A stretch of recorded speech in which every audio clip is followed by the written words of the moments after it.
नमस्कार, आप देख रहे हैं प्रजातंत्र टीवी हिंदी न्यूज चैनल। प्रजातंत्र टीवी हिंदी न्यूज चैनल के सभी दर्शकों का बहुत बहुत स्वागत है।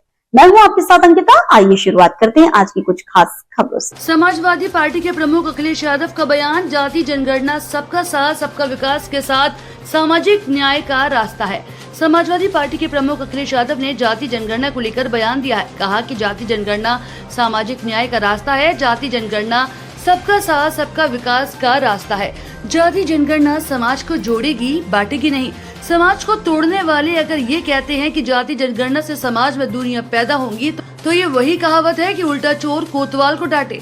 दरअसल राष्ट्रीय स्वयंसेवक संघ ने जाति आधारित जनगणना को संवेदनशील मुद्दा बताया है। आरएसएस के अखिल भारतीय प्रचार प्रमुख सुनील आम्बेकर ने कहा कि हमारे हिंदू समाज में जाति और जाति संबंधों का एक संवेदनशील मुद्दा है। ये हमारी राष्ट्रीय एकता और अखंडता का एक महत्वपूर्ण मुद्दा भी है। उन्होंने कहा कि इसे बहुत गंभीरता से लिया जाना चाहिए, न कि इस पर राजनीति होनी चाहिए। आरएसएस ने जाति जनगणना को लेकर कहा कि सभी कल्याणकारी गतिविधियों के लिए विशेष रूप से किसी विशेष समुदाय या जाति को संबोधित करना जो पिछड़ रहे हैं, जिन पर विशेष ध्यान देने की आवश्यकता है। ये बुलडोजर चलाना अनकॉन्स्टिट्यूशनल था और पहले से हम लोग इस बात को उठाते रहे। मैं धन्यवाद देता हूँ, बधाई देता हूँ कि न्याय का बुलडोजर चल गया, न्याय मिला है। सर, आरएसएस ने कहा है कि जाति जनगणना संवेदनशील मुद्दा है, इसे गंभीरता से लेना चाहिए, ना कि इस पर राजनीति करनी चाहिए। जाति जनगणना सामाजिक न्याय का रास्ता है। जाति जनगणना सबका साथ सबका विकास का रास्ता है और जाति जनगणना से समाज जुड़ेगा, समाज बटेगा नहीं।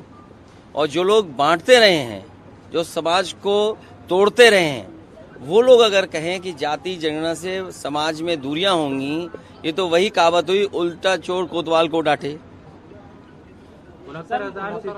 और देखिए 69,000 के साथ और खासकर आरक्षण के साथ इतनी खिलवाड़ किसी सरकार ने नहीं की जितना ये भारतीय जनता पार्टी की सरकार कर रही है। और ये सरकार जानबूझ करके कर रही है।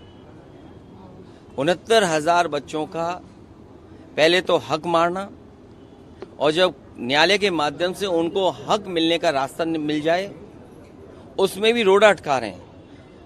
69,000 वाले बच्चे किसी की भी नौकरी नहीं छीनना चाहते हैं।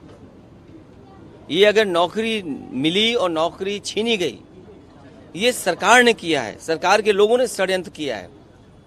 सरकार इस षड्यंत्र में शामिल रही है। सरकार जिम्मेदार है उनके भविष्य के साथ खिलवाड़ करने के लिए।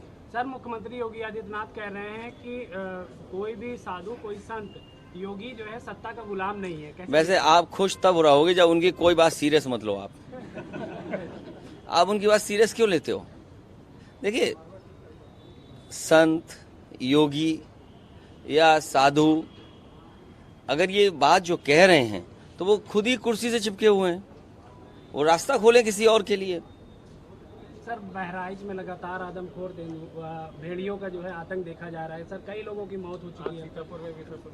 देखिए, पीलीभीत हो, लखीमपुर खीरी हो, बहराइच हो, बिजनौर हो, श्रावस्ती हो, बलरामपुर तक कई जिले आपके ऐसे हैं जिसमें इस तरह की घटना होती रही हैं। कई सौ लोग की जान गई है। और ये बात आज की नहीं है, कम से कम 1 साल से ज्यादा हो गया है। सदन में भी ये बात उठी, लोगों ने बताया, उनके लोग खुद जानते हैं। मंत्री जी खुद गए, उनके विधायक बंदूक लेकर के घूम रहे थे। सोचो, उनके ही विधायक अगर बंदूक लेके घूम रहे हों तो सबसे कह दो विधायक बंदूक लेके घूम रहे हैं और विभाग उन्हीं के पास है, सरकार उनकी है। उसके बाद भी लोग सुरक्षित नहीं है। किसान खेत पे नहीं जा पा रहा, गरीब के घर में घुस जा रहे हैं लोग, बच्चे तक सुरक्षित नहीं है। आखिर सरकार कर क्या रही है? सर, बीजेपी के जो नेता हैं नारायण गाड़े, उन्होंने बांग्लादेश को लेकर जो है कहा है कि मस्जिदों में घुसकर इस तरह के बयान। देखिए, अब बहुत लंबी बातें मत करो, इधर उधर वाली बातें। ये विदेश नीति प्रधानमंत्री और विदेश मंत्री कह सकते हैं। अभी अब आप याद दिला दो, अपने मुख्यमंत्री भी कहने लगेंगे। तो ये जिसका विषय उसके विषय पर छोड़ दीजिए आप। तो फिलहाल के लिए इस खबर में इतना ही। देश दुनिया की तमाम बड़ी खबरों को देखने के लिए देखते रहें प्रजातंत्र टीवी।